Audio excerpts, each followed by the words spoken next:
الحمد لله رب العالمين وبه نستعين والصلاة والسلام على أشرف الأنبياء والمرسلين وعلى آله وأصحابه أجمعين ومن تبعهم بإحسان إلى يوم الدين، أما بعد، فأعوذ بالله من الشيطان الرجيم من همزه ونفخه ونفثه.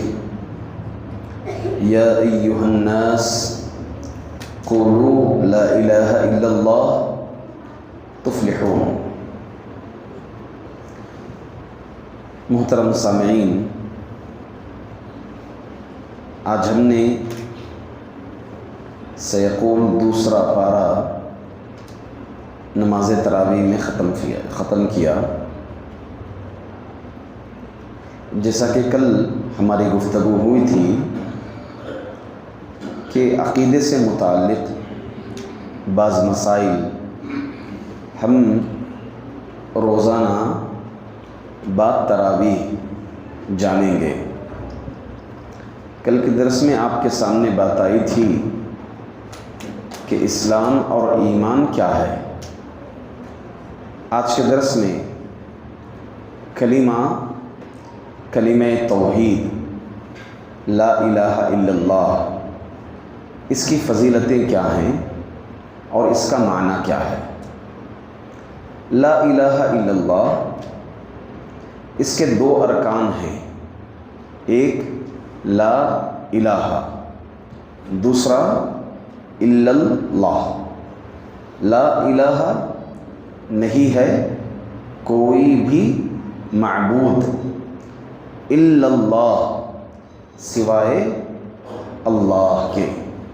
اللہ ہی حقیقی معبود ہے. دوسری بات یہ معلوم ہوئی کہ اللہ کے علاوہ اور بھی معبود ہیں، مگر معبودان باطلہ ہیں، غلط معبود ہیں. حقیقی معبود صرف اور صرف اللہ ہی ہے، اللہ کے علاوہ کوئی اور حقیقی معبود نہیں ہے. اس کلمے کی ایسی کیا فضیلت ہے؟ کیوں یہ کلمہ اذکار میں اس کی فضیلت بتائی جاتی ہے؟ اس کلمے کو اگر سچے دل سے تسلیم کر لیا جائے تو اس کلمے کے ذریعے سے جنت میں داخلہ ہو جاتا ہے. چلیے اس کے فضائل آج ہم کچھ جانیں گے. حضرت موسیٰ علیہ السلام اللہ تعالیٰ سے دعا کیے، یا رب علمنی شیئا اذکرک، میرے اللہ مجھے ایک ایسا ذکر سکھا، اس ذکر سے میں تجھے خاص یاد کیا کروں. کیونکہ تو نے مجھے چن لیا ہے، میں انبیاء میں سے ہوں. تو موسیٰ علیہ السلام نے خواہش ظاہر کی کہ ایسا کوئی کلمہ پڑھے، ایسا کوئی ذکر ہو جس سے موسیٰ علیہ السلام خاص وہ مقام کو پہنچائے جب اللہ نے ان کو چنا ہے. اللہ نے کہا، یا موسیٰ قل لا الہ الا اللہ. موسیٰ لا الہ الا اللہ پڑھو، اس سے بہتر ذکر نہیں ہے. موسیٰ علیہ السلام نے کہا، یا رب کل عبادک یقولون، تیرا تو ہر بندہ یہ کہتا ہے لا الہ الا اللہ، یہ ذکر تیرا ہر بندہ کہتا ہے. اللہ تعالیٰ نے کہا، یا موسیٰ، اے موسیٰ، اگر ساتوں آسمان اور اس میں رہنے والی مخلوق سوائے میرے، ساتوں آسمان اور اس میں رہنے والی مخلوق سوائے میرے، ساتوں زمین اور اس میں رہنے والی مخلوق ترازو کے ایک پلڑے میں ڈال دیا جائے اور ترازو کے دوسرے پلڑے میں لا الہ الا اللہ ڈال دیا جائے تو لا الہ الا اللہ بھاری ہو جائے گا.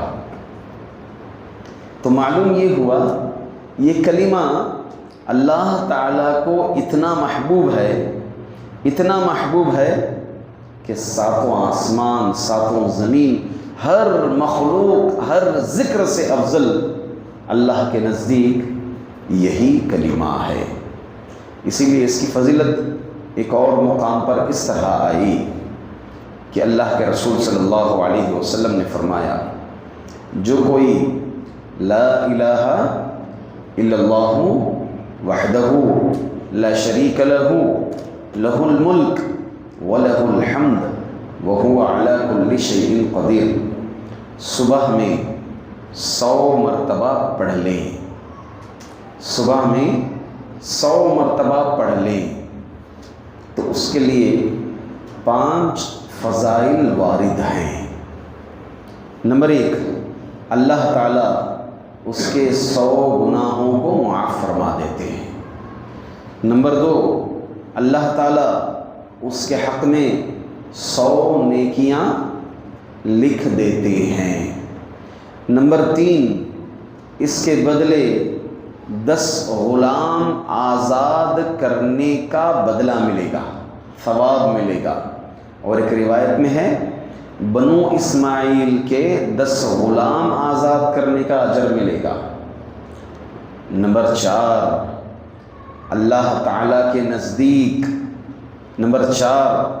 صبح میں اگر پڑھ لے گا شام تک کوئی چیز، کوئی نظر، کوئی جادو اس کو نقصان نہیں پہنچائے گا۔ نمبر 5، اس دن اللہ تعالیٰ کے نزدیک پوری مخلوق میں سب سے محبوب بندہ ہوگا۔ اللہ اکبر! یہ کس کی فضیلت ہے؟ لا الہ الا اللہ وحدہ لا شریک لہ لہ الملک ولہ الحمد وہو علی کل شیء قدیر۔ یہ لا الہ الا اللہ اسی کلمے کی فضیلت ہے۔ اسی لیے اللہ تعالیٰ نے ایک مقام پر فرمایا الذین آمنوا ولم یلبسوا ایمانہم بظلم اولئک لہم الامن وہم مہتدون۔ جو ایمان لائے، توحید پر قائم رہے اور اپنی توحید کے ساتھ انہوں نے شرک کی ملاوٹ نہیں کی، تو یہی لوگ امن و امان میں ہوں گے اور یہی لوگ ہدایت پر ہوں گے۔ لا الہ الا اللہ پر قائم رہنے والے کے لیے دنیا میں ہدایت اور آخرت میں اس کے لیے بے شمار فائدے ہی فائدے ہیں۔ ظاہر سی بات ہے، جو بندہ توحید پر قائم رہے گا اسے اللہ کے علاوہ کسی اور سے نہیں ڈرے گا، وہ نہ اپنے مستقبل سے ڈرے گا، نہ اپنے دشمنوں سے ڈرے گا، کسی سے صحیح معنی میں، حقیقی معنی میں ڈر نام کی چیز اس کے اندر سے ختم ہو جائے گی، الا یہ کہ فطری خوف ہو، وہ بات الگ ہے۔ خوف، ڈر 2 طرح کا ہے، ایک ہے خوف العبادہ، عبادت کا خوف، یہ صرف اللہ تعالیٰ کے لیے ہی بجا لانا ہے۔ دوسرا ہے فطری خوف، فطری طور پر انسان کو ڈر ہوتا ہے، جیسے کسی کو اونچائی سے ڈر ہوتا ہے، کسی کو تیز گاڑی چلتی ہے تو اس کو ڈر سا لگتا ہے، تو یہ سب جو ہے فطری خوف ہیں، یہ کوئی حرج نہیں ہے۔ جیسا کہ موسیٰ علیہ السلام جب تک مصر میں تھے تو 2 لوگ لڑ رہے تھے، ایک بنو اسرائیل کا تھا اور ایک فرعونی تھا، جو فرعونی بنو اسرائیل پر زیادتی کر رہا تھا۔ موسیٰ علیہ السلام نے اس کو روکا، زیادتی سے رکا نہیں، وہ پھر اس کو ایک مکہ مارے مر گیا۔ مرنے کے بعد موسیٰ علیہ السلام، فرعون کو خبر ہو رہی تھی بات، موسیٰ علیہ السلام اس ڈر سے، یہ فطری خوف ہے، قرآن کریم میں اللہ تعالیٰ اس کا نقشہ کھینچا ہے کہ موسیٰ علیہ السلام ڈرتے ہوئے مصر سے نکل کر مدین میں داخل ہو گئے۔ تو یہاں پر ڈر جو ہے یہ فطری ڈر ہے۔ دوسرا، کل قیامت کے دن اس لا الہ الا اللہ پڑھنے والے کے لیے فائدہ یہ ہوگا، ایک بڑی پیاری حدیث ہے، وہ حدیث اس طرح سے ہے کہ اللہ تعالیٰ ایک توحید پرست کو کل قیامت کے دن پوری مخلوقات کے سامنے بلائے گا۔ وہ بندہ آئے گا، اللہ تعالیٰ ترازو کے ایک پلڑے میں 99 رجسٹر ہوں گے جس میں اس بندے کے گناہ درج ہوں گے۔ کتنے؟ 99 رجسٹر، اور ایک ایک رجسٹر کی حد، اس کا سائز انسان کی نظر جہاں تک جاتی ہے اتنی لمبی ہوگی، اور چوڑائی میں جتنی نظر جاتی ہے انسان کی وہاں تک اس کی حد ہوگی۔ اللہ تعالیٰ پوچھے گا بندے سے، کیا بھائی اس میں کوئی ایسی چیز درج ہے جس کو تو نے نہیں کیا؟ بندہ کہے گا نہیں اللہ، یہ سب میرے سارے گناہ ہیں، یہ سب کام میں نے کیے ہیں۔ پھر اللہ پوچھے گا کیا بھی میرے فرشتے لکھنے والے انہوں نے کچھ زیادتی کمی کی ہے؟ کہے گا نہیں اللہ، یہ سب میرے کرتوت ہیں، یہ سب کام میں نے کیے ہیں دنیا میں۔ پھر اللہ تعالیٰ ایک بطاقہ نکالے گا، ایک کارڈ نکالے گا، اس کارڈ میں لا الہ اشہد ان لا الہ الا اللہ، یعنی کلمہ لا الہ الا اللہ ہوگا۔ اس کو جب نکالے گا تو بندہ کہے گا کہ اللہ یہ 99 رجسٹر جس میں میرے بڑے بڑے گناہ جو ہے درج ہیں، اس کے سامنے یہ ایک چھوٹا سا کارڈ جس میں لا الہ الا اللہ درج ہے، یہ کیا کام آئے گا؟ اللہ کہے گا کہ آج تجھ پر زیادتی ظلم نہیں کیا جائے گا، تیرے ساتھ انصاف کیا جائے گا۔